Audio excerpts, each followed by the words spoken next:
శుక్లాంబరధరం విష్ణుం శశివర్ణం చతుర్భుజం ప్రసన్నవదనం ధ్యాయేత్ సర్వవిఘ్నోపశాంతయేత్. గురుర్బ్రహ్మా గురుర్విష్ణుః గురుర్దేవో మహేశ్వరః గురుస్సాక్షాత్ పరబ్రహ్మ తస్మై శ్రీగురవే నమః.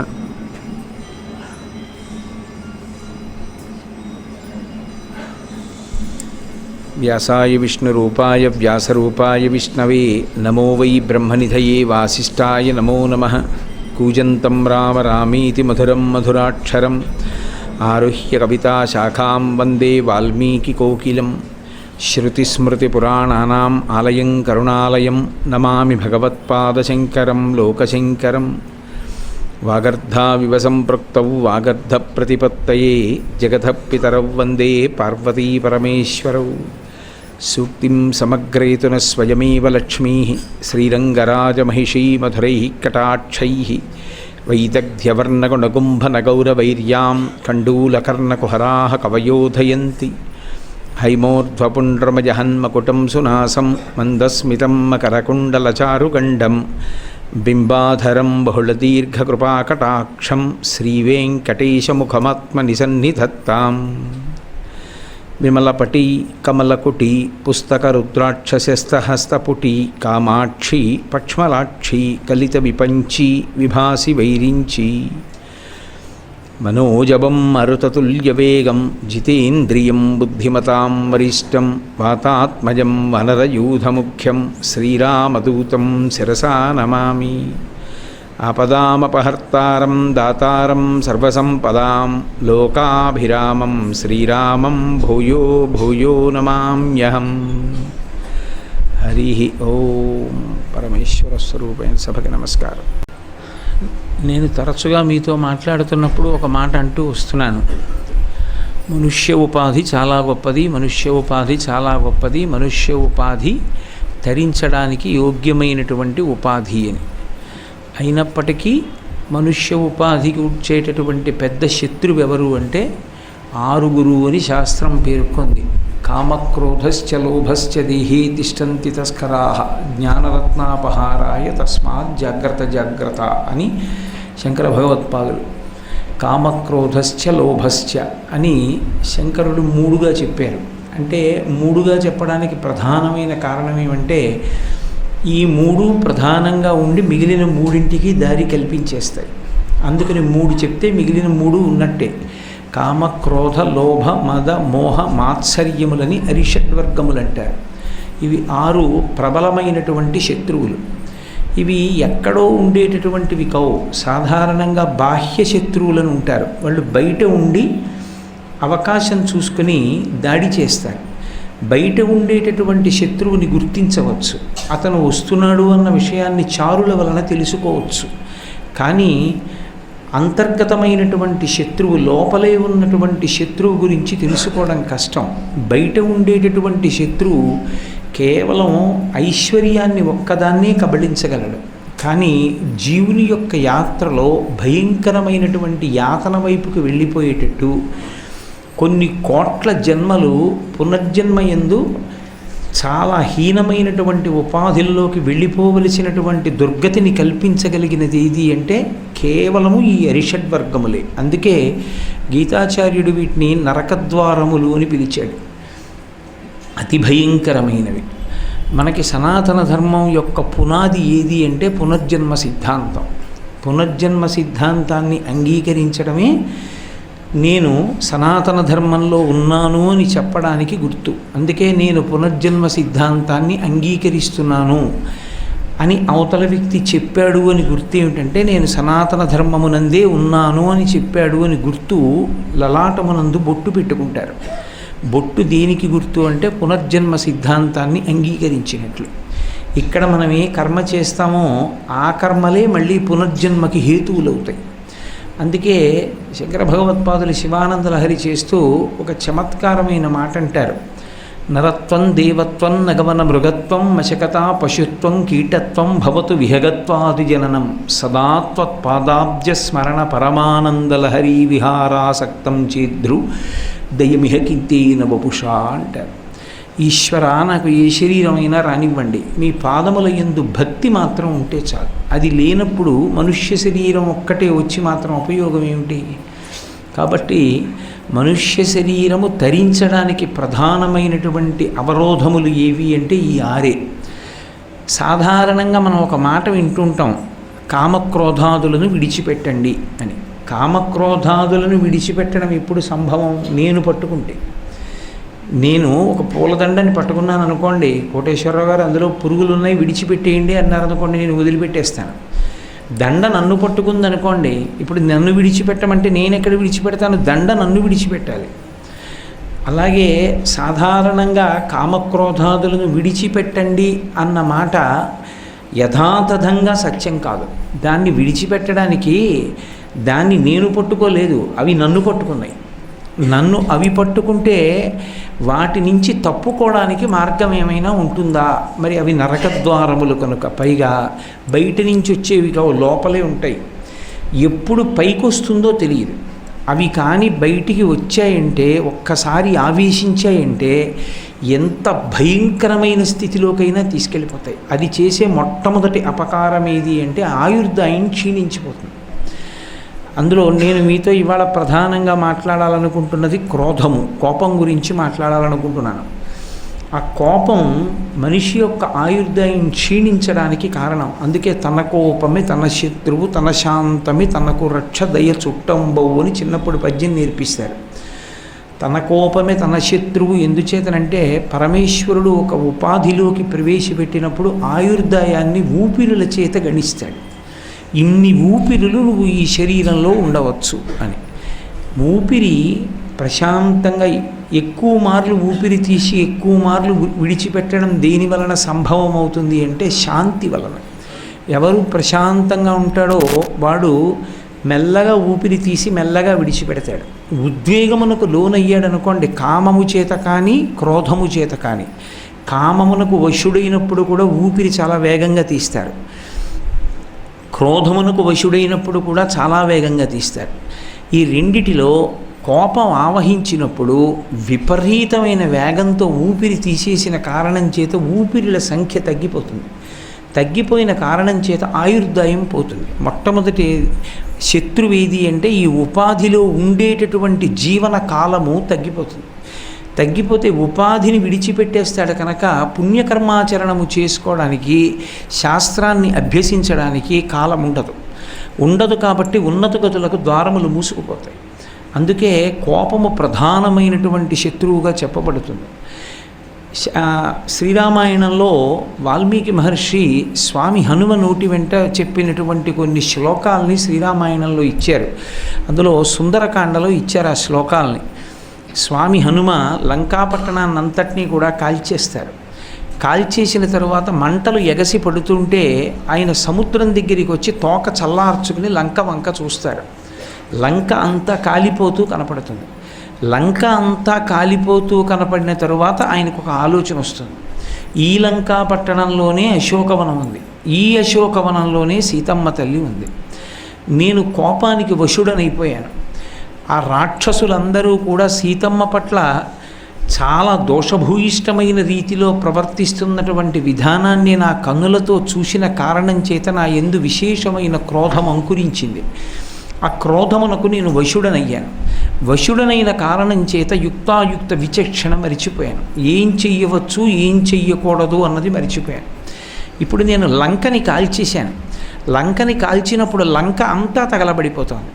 లంక తగలబడిపోతున్నప్పుడు మంటలకి వీడు పసిపిల్లవాడు, వీళ్ళు స్త్రీలు, వీళ్ళు వృద్ధులు, వీళ్ళు అనారోగ్యంతో ఉన్నారు, ఇవి పాలికలు, ఇవి ప్రమిదలు, ఇవి ఏదో తెల్ల ఆవాలు, లేకపోతే ఇవి పేలాలు, ఇవి దర్భలు, ఇవన్నీ పవిత్ర పదార్థాలు, వీటిని మనం కాల్చకూడదు, వీటిని మనం కాల్చచ్చనేటటువంటి విచక్షణ ఏమీ పాటించదు, ఏది కనపడితే అది కాలిపోతుంది. కాబట్టి సీతమ్మ కూడా కాలిపోయింది. ఇప్పుడు నేను వచ్చినటువంటి ప్రయోజనం నశించిపోయింది. నేను వెనక్కి వెళ్ళి ఏం చెప్పాలి? క్రోధానికి వశుడనైపోయి లంకాపట్టణాన్ని అంతటినీ కాల్చేశాను, లంక కాలిపోయినప్పుడు సీతమ్మ కూడా కాలిపోయిందని రామచంద్రమూర్తికి నివేదించాలి. కేవలం కోపానికి వశుడనైన కారణం చేత యుక్తాయుక్త విచక్షణ మరిచిపోయి నేను వచ్చినటువంటి ప్రధానమైన కార్యాన్ని విస్మరించి సర్వనాశనం చేశానంటూ ఆయన తన మనసులో ఉన్నటువంటి బాధని కొన్ని శ్లోకాలతో ఆవిష్కరిస్తారు. ఆ కోపం ఎంత చెడ్డ పని చేయించింది అన్నదానికి చెప్తూ, ధన్యాస్తే పురుషశ్రేష్ఠాః ఏ బుద్ధ్యా కోపముద్ధితం నిరుంధంతి మహాత్మానో దీప్తమగ్నిమివాంభస క్రుద్ధ పాపం న కుర్యాత్కః క్రుద్ధో హన్యాద్గురూనపి క్రుద్ధ పరుషయా వాచ నరం సాధు నధిక్షిపేత్ యస్యముత్పరితం క్రోధం క్షమయైవ నిరస్యతి యథోరగస్త్వచం జీర్ణాం సవై పురుషముచ్యతే అంటారు. ఇవి నిజానికి ఎప్పుడూ ధారణలో ఉంటే శ్లోకాలు ఇంకోళ్ళకు ఉపయోగపడమేమో తెలియదు, కానీ ఎవరికి వారు ఎంతో ప్రశాంతంగా ఉంటారు. కోపం అనేది ఎంత భయంకరమైన స్థితిలోకి తీసుకెళ్ళిపోతుందో, కోపం అనేది మనిషిని ఎంత పాడు చేసేస్తుందో అర్థమవుతుంది. ధన్యాస్తే పురుషశ్రేష్ఠాః అంటూ మొదలుపెట్టారు. పురుషుల యందు ధన్యుడు. పురుషుడు అన్న మాటకు అర్థాన్ని కొంచెం జాగ్రత్తగా అర్థం చేసుకోవాలి. ప్రయత్నశీలి అని అర్థం. అందుకే ప్రయత్నం పురుష లక్షణం, ఉద్యోగం పురుష లక్షణం అంటారు. ఉద్యోగం అంటే ఏదో డబ్బులు సంపాదించడానికి ఒకరి దగ్గర కుదురుకోవడము అని కాదు. ఉద్యోగం అన్న మాటకి ప్రయత్నం, ఉద్యోగ పర్వము అని మహాభారతంలో ఒక పర్వం. అంటే ఎవరో ఉద్యోగాలు చేశారని కాదు, ప్రయత్నం చేశారు శాంతి కోసం అని. కాబట్టి ఉద్యోగం పురుష లక్షణం అంటే మగవాళ్ళే అని కాదు, ప్రయత్నం అని. ప్రయత్నం అంటే ఈశ్వరుణ్ణి చేరుకోవడానికి చేసేటటువంటి సమస్తమైనటువంటి కార్యకలాపముల యొక్క సంపుటిని ఉద్యోగం, ప్రయత్నం అని పిలుస్తారు. అది పురుష లక్షణం. ఎందుచేత అంటే ఆ ప్రయత్నం అనేటటువంటిది పురుషుడు మర్చిపోకూడదు కనుక. ధన్యాస్తే పురుషశ్రేష్ఠాః, చాలా ధన్యాత్ముడు అని పిలువబడతాడు పురుషుల్లో. ఎవరు? ఏ బుద్ధ్యా కోపముద్ధితం నిరుంధంతి మహాత్మానో దీప్తమగ్నిమివాంభస. పెద్ద మంట మండుతోందనుకోండి, నెయ్యి కూడా కరిగిపోయి అక్కడ పెడితే నీళ్లలాగే ఉంటుంది. నీళ్లకి నీతికి బహుస్వల్పమైనటువంటి భేదం కనపడుతుంది. ఇవి నీళ్లలాగే ఉన్నాయి కదా అని నీతిని పట్టుకెళ్ళి అగ్నిహోత్రం మీద పోశారనుకోండి, జ్వాల భగ్గున లేస్తుంది. అదే అగ్నిహోత్రం మీద నీటిని కుమ్మరించారనుకోండి, అగ్నిహోత్రం వెంటనే నిధనమైపోతుంది, చల్లారిపోతుంది. ఎవరు మహాత్ముడు అంటే తనకొచ్చిన కోపాన్ని తాను పరిశీలించగలిగినవాడు. కోపం వచ్చినప్పుడు కోపానికి వశుడైపోవడం, నాకు కోపం ఎక్కువండి అని చెప్పడం రాక్షస లక్షణాలు. తనకి కోపం వచ్చినప్పుడు కోపాన్ని పరిశీలనం చేయడం మొదలుపెట్టిన వాడెవరో వాడు నిజమైన సాధకుడు. సాధన యందు అసలు యథార్థమైన మొదటి మెట్టేది అంటే నరకద్వారం నుంచి తప్పుకుంటున్నాడు, ఈ శరీరాన్ని సదుపయోగం చేసుకుంటున్నాడు, దాన్ని సార్థక్యం చేసుకుంటున్నాడని గుర్తు ఎక్కడొస్తుందంటే కోపం వస్తున్నప్పుడు వస్తున్న కోపాన్ని వెంటనే పరిశీలనం చేయడం ప్రారంభం చేయాలి. ప్రారంభం చేసి దానికి తాను వశుడు కాకూడదు, కానీ దాన్ని సాధనంగా మాత్రమే స్వీకరించాలి. ఒక్కొక్కసారి వ్యవస్థని చక్కపెట్టడానికి కోపం నటించడం ఒక సాధనం అవుతుంది. కోపానికి తాను వశుడైపోయాడు అనుకోండి, మొట్టమొదటి ఇబ్బంది ఎక్కడొస్తుందంటే వాక్కు మీద అదుపు పోతుంది. తన మాట మీద తనకి అదుపు ఉండదు. తను ఏం మాట్లాడుతున్నాడో తెలియదు. అంత వాక్ పారుష్యం వచ్చేస్తుంది. నోటి వెంట అనకూడని మాటలు వచ్చేస్తాయి. ఆ సమయంలో ఇంకా పెద్ద చిన్న వివక్ష కానీ విచక్షణ కానీ ఏమీ కనపడవు. ఎంతటి నమస్కారయోగ్యుడైన వ్యక్తి అయినా సరే ఏకవచన ప్రయోగం చేసి నిందాపూర్వకమైనటువంటి వాక్యాన్ని ప్రయోగిస్తాడు. అందుకే కోపం వచ్చినప్పుడు పెద్దలు 3 మార్గములను చెప్తారు. కోపం వచ్చినప్పుడు తన రూపాన్ని తాను చూసుకోవడం. మహాకోపం వచ్చినప్పుడు వెంటనే అద్దం ముందు వెళ్ళి నిలబడితే తాను ఎంత భయంకర స్వరూపాన్ని పొందాడో అర్థమవుతుంది. నేను ఇదేదో ఉత్తినే చెప్పానని మీరు అనుకోకండి, నేను వేదాంత ప్రక్రియ గురించి మాట్లాడుతున్నాను. కోపం మనిషికి భయంకరాకృతిని కల్పిస్తుంది. అందుకే సాధారణంగా ఇది పెద్దవాళ్ళ సంగతి అలా విడిచిపెట్టండి. ఒక వ్యక్తి శాంతంగా ఉండే వ్యక్తి అపారమైన కోపాన్ని పొందేశాడు అనుకోండి, సాధారణంగా అక్కడ ఉన్న వాళ్ళందరూ వెళ్ళిపోతారు. చాలా తగని కోపంతో ఉన్నాడని అనవసరం ఇప్పుడు ఆయన్ని కలుసుకోవడం అని వెళ్ళిపోతారు. కోపం మనిషిని రాక్షసుండి చేస్తుంది. కోపాన్ని పసిగట్టగలిగిన వాళ్ళు ఎవరంటే పశువు అయిపోతున్నాడని గుర్తుపట్టగలిగిన వాళ్ళు అమృత హృదయులైనటువంటి పసిపిల్లలు. పసిపిల్లడు ఊయలలో ఉండగా విశేషమైన క్రోధానికి వశుడైపోయి అరిచాడు అనుకోండి, వాళ్ళకది చాలా కాలం పాటు ఒక బెంగ కింద నమోదైపోతుంది మనసులో. ఎవరైనా కొంచెం కోపంగా కనపడితే వాళ్ళు తిక్కపెట్టి ఏడుస్తారు. కారణం ఏమంటే అది ఎంత పశుత్వానికి తీసుకెళ్ళిపోతుందో, మనిషి ముఖం ఎలా మారిపోతుందో, ఎలా వణికిపోతాడో, కాళ్ళు చేతులు ఎంత కదిలిపోతాయో, వాక్కు ఎంత తడబడిపోతుందో, ఏదో ఒక భూతం ఆవేశించిన వ్యక్తి ఎలా ఉంటాడో అలా 10 మంది పట్టుకుని లాగినా సరే ఆగలేడు, వెళ్ళిపోతూ ఉంటాడు. అది ఎంత మీరు అవకాశం ఇస్తే అంతగా ప్రజ్వరిల్లుతుంది.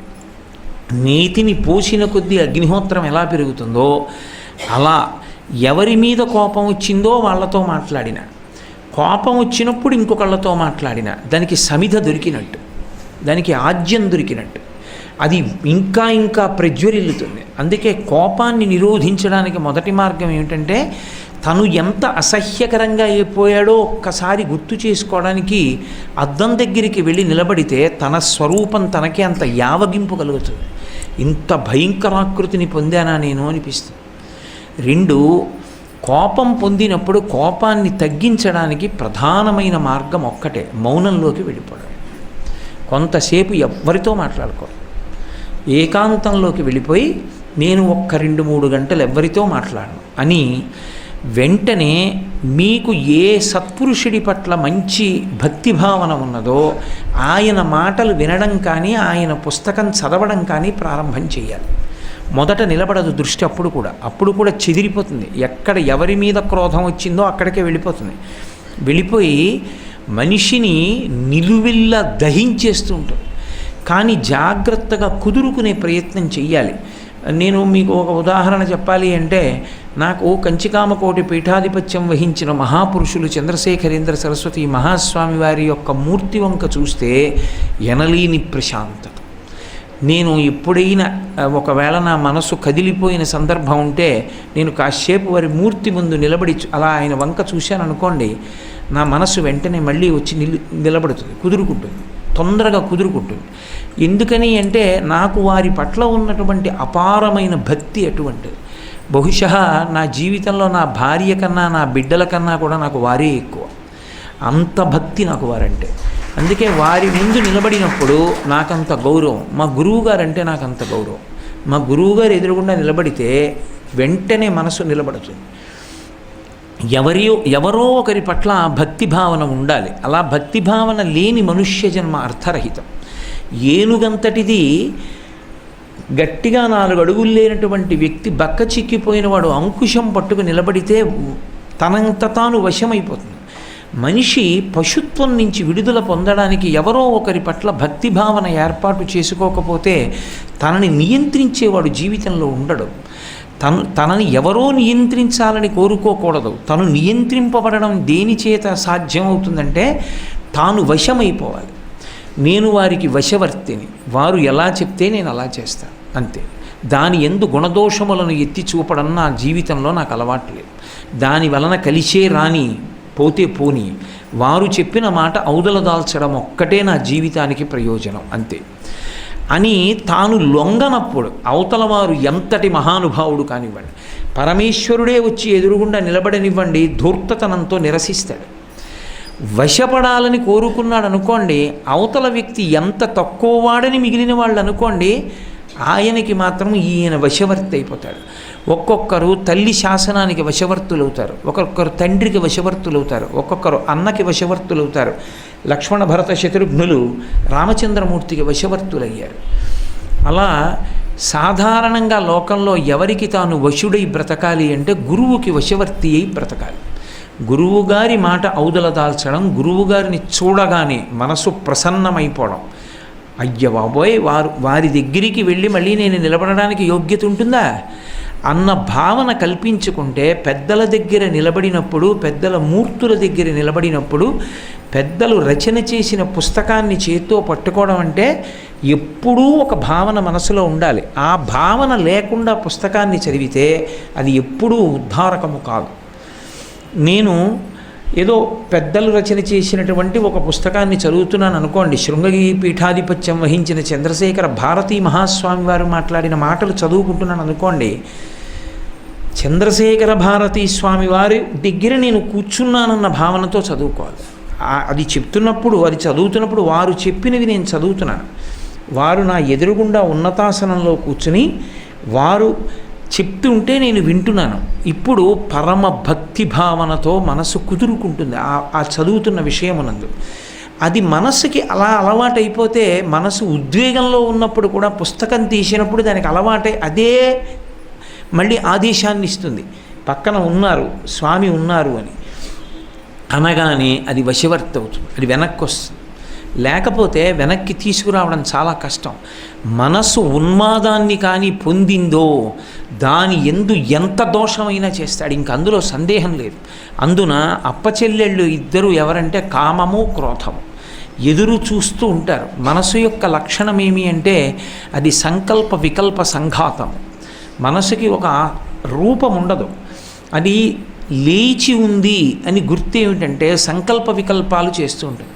సంకల్పము అంటే ఏదో ఒక ప్రతిపాదన తీసుకొస్తుంది, వికల్పము అంటే దాన్ని వదిలిపెడుతుంది. దాని పని అదే. తెలివిగా ఉన్నాడు అన్న మాటకు అర్థం ఏంటంటే మనసు పని చేస్తోంది అని. అందుకే మీరు చూడండి, నేను చెప్పడం కాదు, వేదాంత శాస్త్రంలో చెప్పిన మాటల్ని నేను చిన్న మాటల్లో మీ ముందు ఉంచుతున్నాను. మనసు పనిచేసినంతసేపు అశాంతి, మనసు నిద్రపోతే శాంతి. మీరు చూడండి, అందుకే ఎవరైనా సరే బాగా నిద్రపోయి లేచారనుకోండి, ఏమంటే బాగా నిద్ర పట్టిందా అన్నారు అనుకోండి, చాలా బాగా నిద్ర పట్టిందండి అన్నాడు. ఎలా ఉంది నిద్ర పడితే? చాలా హాయిగా ఉందండి బాబు అంటాడు. కారణం ఒక్కటే, నిద్ర యందు మనస్సు లేదు. మనస్సు మేల్కొంది అంటే దాని మీద అదుపు చెయ్యడం అలవాటు లేకపోతే, దాన్ని లొంగ తీసుకోవడం అలవాటు లేకపోతే చాలా ప్రమాదానికి ఎడుతుంది. ఎందుకంటే అది ఎంత దూరమైనా తీసుకెళ్ళిపోతుంది. ఒక్కటే జ్ఞాపకం పెట్టుకోండి, కొన్ని కోట్ల జన్మలుగా మనసు ఇచ్చిన ఆదేశానికి వశవర్తిగా తిరగడం అలవాటైపోయింది జీవుడికి. ఇప్పుడు నువ్వేం ఇలాంటి మాటలు చెప్తున్నావు అని వెనక్కి తిరిగి మనసును అడగాలంటే ఎంతో అభ్యాసం కావాలి, ఎంతో సాధన చేస్తే తప్ప అలా వెనక్కి తిరిగి అడగలేడు.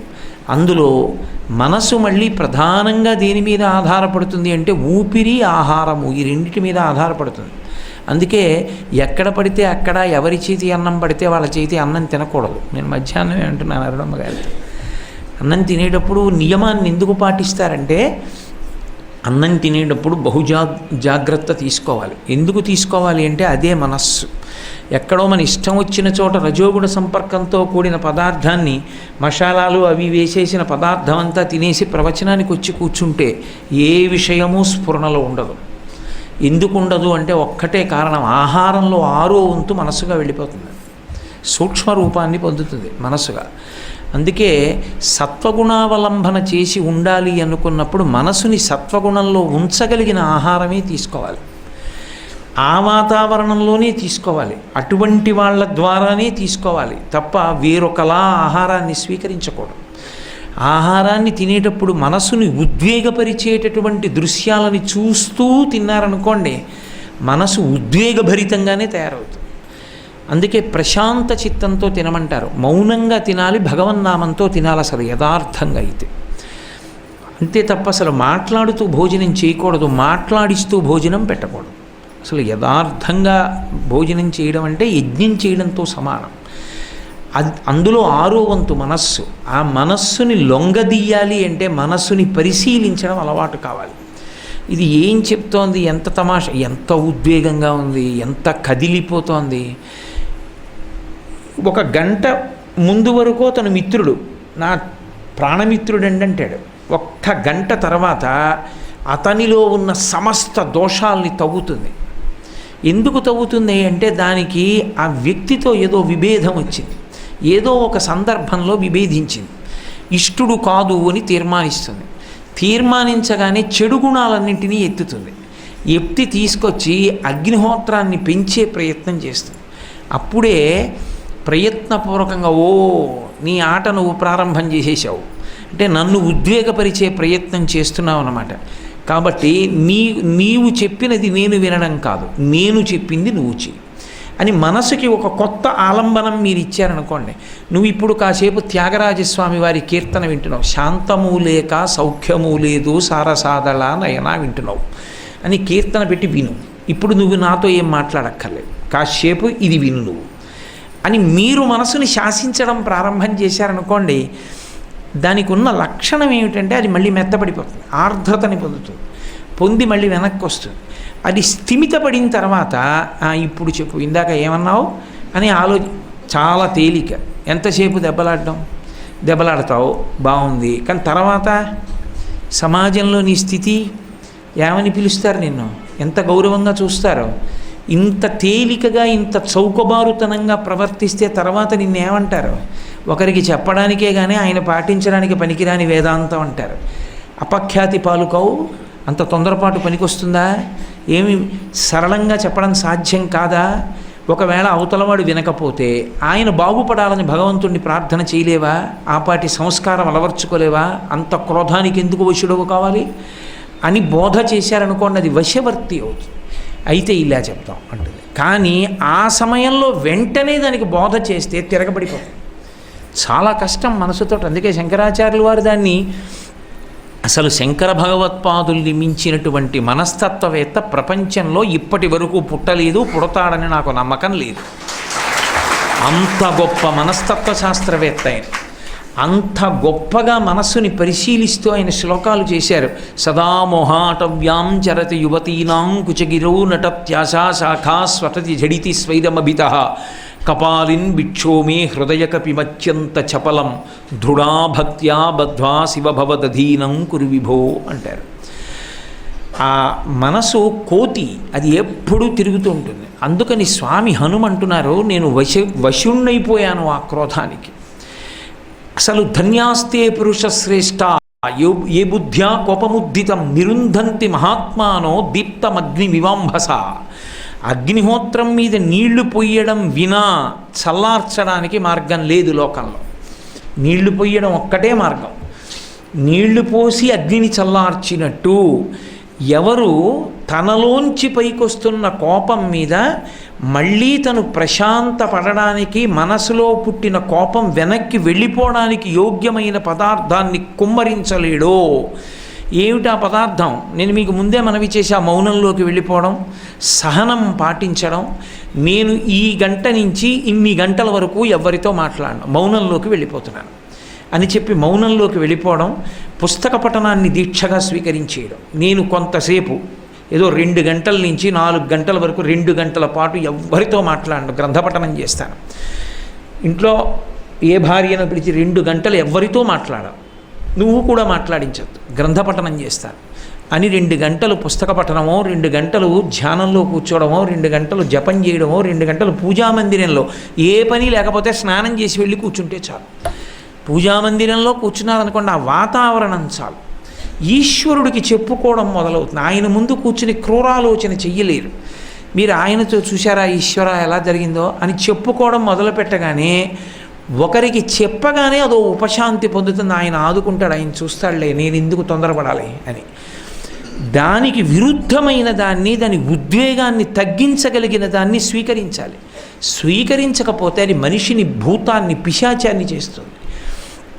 నిరుందంతి మహాత్మానో దీప్తమగ్ని వివాంభస క్రుద్ధ పాపం న కుర్యాత్కః క్రుద్ధో హన్యాద్గురూనపి క్రుద్ధ పరుషయా వాచ నరం సాధు నధిక్షిపేత్. మంగళాశాసనపరై మదాచార్య పురోగమై సర్వైశ్చ పూర్వైరాచార్యై సత్కృతాయాస్తు మంగళం. మంగళం కోసలేంద్రాయ మహనీయ గుణాత్మనే చక్రవర్తి తనూజాయ సర్వభౌమాయ మంగళం. ఉమాకాంతాయ కాంతాయ కామితార్థప్రదాయినే శ్రీగిరీశాయ దేవాయ మలినాథాయ మంగళం. సర్వం శ్రీ ఉమామహేశ్వర పరబ్రహ్మార్పణమస్తు. స్వస్తి.